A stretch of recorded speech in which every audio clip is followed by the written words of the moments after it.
സംവിധാനം ചെയ്ത 17 സിനിമകളിലും മലയാളി പ്രേക്ഷകന് എക്കാലവും ചിരിക്കാൻ ഹാസ്യം ചേർത്തുവെച്ച സംവിധായകൻ.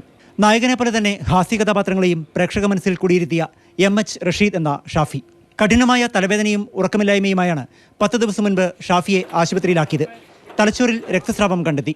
ശസ്ത്രക്രിയ ചെയ്തെങ്കിലും നില വഷളായി. ഏതാനും ദിവസങ്ങളായി വെന്റിലേറ്റർ സഹായത്തോടെയാണ് ജീവൻ നിലനിർത്തിയത്. പുലർച്ചെ 1 മണിയോടെയായിരുന്നു അന്ത്യം.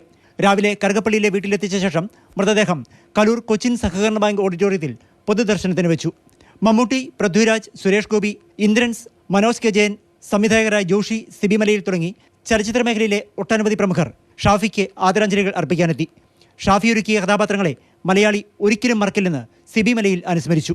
ചെയ്ത സിനിമകളിൽ 90% സിനിമകൾ വലിയ കൊമേഴ്ഷ്യൽ വിജയം നേടിയ സിനിമകളാണ്.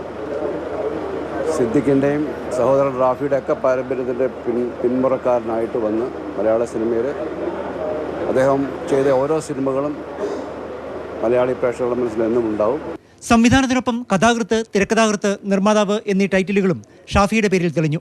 ഒരു സദസ്സിലിരുന്നാൽ മുഴുവൻ പേരെയും പൊട്ടിച്ചിരിപ്പിക്കുന്ന എന്തെല്ലാം കാര്യങ്ങൾ പറഞ്ഞുകൊണ്ടിരിക്കാമോ അത് പറഞ്ഞുകൊണ്ടിരിക്കും. ഞങ്ങൾക്ക് ഒരുപാട് വർഷങ്ങളായിട്ടുള്ള ഒരുപാട് സദസ്സുകളിൽ എല്ലാവരെയും ചിരിപ്പിക്കുന്ന, എല്ലാവരെയും സന്തോഷിപ്പിക്കുന്ന, ആരോടും ഒരു പ്രശ്നങ്ങളില്ലാത്ത ഒരു നല്ല സുഹൃത്തായിരുന്നു ഷാഫി.